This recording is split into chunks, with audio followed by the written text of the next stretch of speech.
Hello to two of my favorite kids in the whole world. I figured since we couldn't see you today, I would read you a story because I know how your mama told me that you like to listen to my stories on YouTube. So I'm going to read you a story.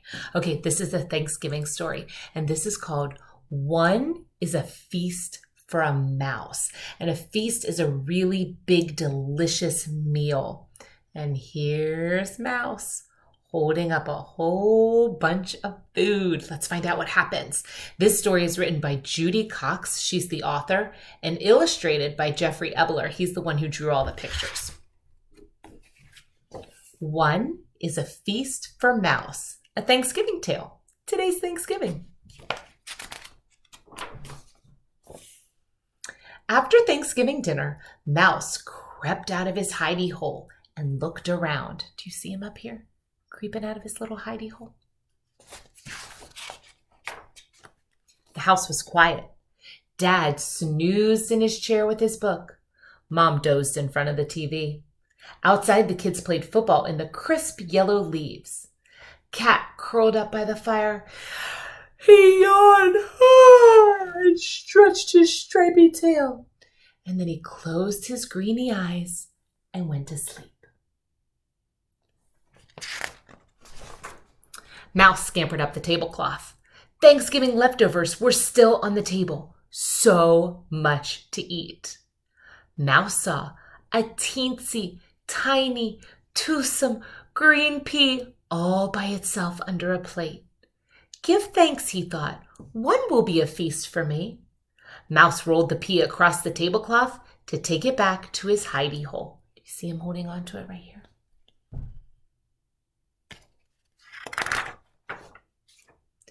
But his eyes were bigger than his stomach. He saw 6 leftover cranberries glowing like rubies on a silver saucer. So here's a saucer. That's another word for a plate. And look, 1, 2, 3, 4, 5, 6 cranberries. I'll just take one, he said to himself. One is a feast for me. He balanced one cranberry on top of the pea and started once again across the table to his hidey hole. So he's saying one is a feast for me because he is so small and he doesn't need a ton of food for it to be a feast. Just then he saw 3 olives, black and shiny in a dish. I'll just take one, he thought.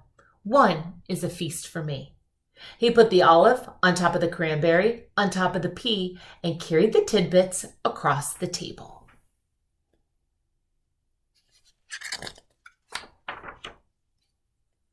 Then he saw the carrot sticks, crunchy and munchy and orange. I'll just take one, he thought. One is a feast for me. He stuck one carrot stick into the hole in the olive, balanced both on top of the cranberry, on top of the pea, and started back to his hidey hole. So when something is balanced, it might wiggle and wobble, but it's not going to fall down. So he has them balanced. You guys balance on your bikes when you ride your bikes up and down the hill.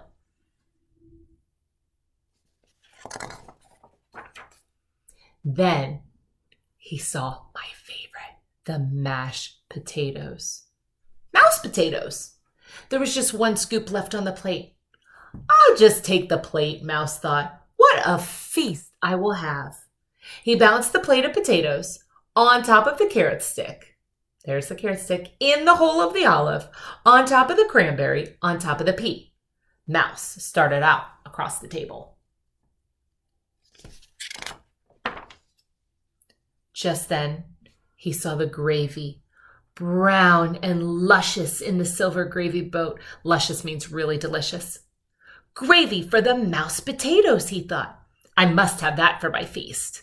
And he balanced the gravy boat on top of the mashed potatoes, on top of the carrot stick stuck in the olive, on top of the cranberry, on top of the pea. And he started off. So what do you think is going to happen? Do you think he's going to make it back to his hidey hole in the clock? And even if he does, do you think he can get all this stuff in his hidey hole?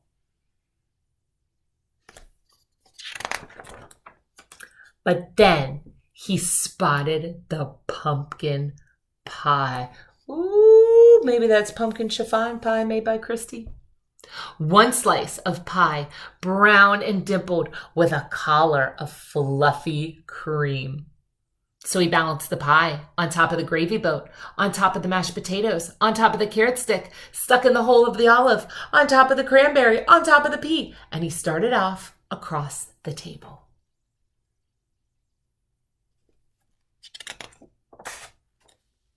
The pie slid, but Mouse caught it just in time.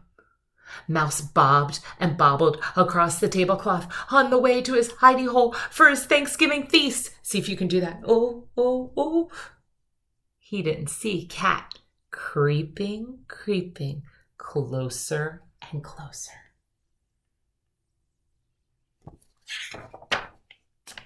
Now, this time the author and illustrator decided that Mouse's pile of stuff was so high, we actually have to turn the book like this to see it all. But Mouse saw the turkey, brown and juicy, surrounded with parsley. I bet it tastes really good, like the turkey that your mama made today. Much was gone, but there was enough left for a mouse feast, or even two. I'll just add that, thought Mouse, and he carefully placed the turkey platter on the very top of his pile, on top of the pie, on top of the gravy, on top of the mashed potatoes, on top of the carrot stick, stuck in the hole of the olive, on top of the cranberry, all on top of the pea. Oh. So how many of these foods did your mama make today? Did you make turkey? Where'd your pie come from today? Mashed potatoes, gravy, carrots, olives, cranberries, peas?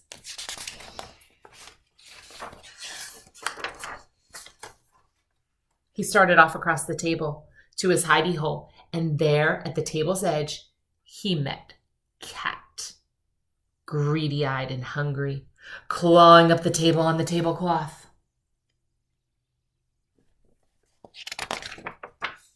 Mouse skidded to a stop.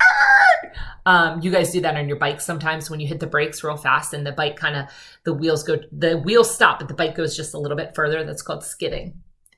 The turkey wibbled and wobbled, slid and slipped. Mouse danced to keep his feet balanced, pirouetted like a ballerina, juggled like a platter spinner.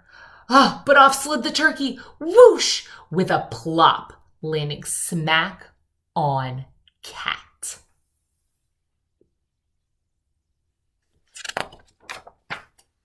Down crashed the pumpkin pie and the boat with the gravy. Down crashed the mashed potatoes with a clatter that woke Mom. Down fell the carrot stick, still impaled in the olive. Impaled means stuck in it. Down went the cranberry, which rolled, leaving a red track across the tablecloth. Down went the pea, all catawampus on the table, rolling onto the floor. Off scampered Mouse, as quick as a bandit, back to his hidey hole, ahead of Cat.